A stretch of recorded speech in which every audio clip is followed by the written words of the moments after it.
السلام عليكم ورحمة الله وبركاته. الناس اللي بتيجي يوم 21 مارس وتغرق السوشيال بتاعتها الصور ليهم مع أمهاتهم، ليكوا عندي كلمتين بس استنى هتكلم في نقطة معينة كده الأول، وهي اشمعنى اليوم ده بالذات اللي نحتفل فيه بالأم؟ يعني أنت كراجل مسلم هل شريعتك أمرتك بده؟ أو شريعتك توافق إنك تخصص يوم معين تحتفل فيه بوالدتك؟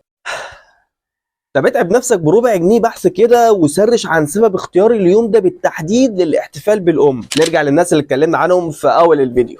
هو انت فين يا اسطى طول السنه؟ يعني تفضل 364 يوم مقصر في حق الست والدتك، وتيجي يوم 21 مارس تفتكر ان لها حق عليك في البر والطاعه؟ قصدي يعني ان انت فرض عليك تبر والديك طول السنه. حاجه بديهيه مش كده؟ ما هو مش منطقي تدخل عليها يوم 21 مارس بطعم الكوبايات ابو 36 جنيه وانت جايب لها بقيه السنه ضغط وسكر. خد المختصر المفيد عشان لو فضلنا نتكلم في ازاي توفي حق والدتك مش هنخلص الا السنه الجايه، وبرضه مش هتكون وفيت حقها. اسمع كلام ابوك طول السنه واديهم حب وطاعه طول السنه، مش يوم 21 مارس بس.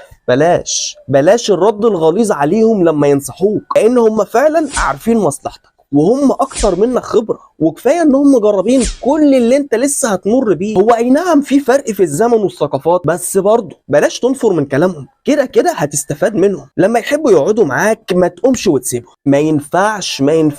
ما ينفعش تفضل صحابك او اي حد عليهم. عايز تعرف لما تبر والديك ايه الصوره اللي هتكون عليها؟ عد معايا يا سيدي.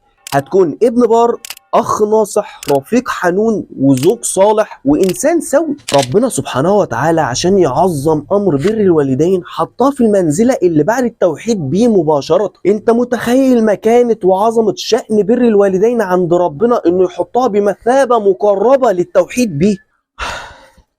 اعرف قيمة والدك ووالدتك قبل ما تودع حد فيهم وترجع تندم. ونسأل الله أن يطيل أعمار والدينا ويبارك في صحتهم، ونسأل الله أن يغفر لمن فارقونا من آبائنا وأمهاتنا ويسكنهم فسيح جناته. أنا محمود شوشة وده محتوايا، ولو أنت مكمل لغاية هنا فحابب أشكرك مقدما على دعمك ليا. لايك وفولو وسبسكرايب لو على اليوتيوب وشير، وخليك فاكر إن الدال على الخير كفاعله. ما توقفش الصلاة على النبي، والسلام عليكم ورحمة الله وبركاته.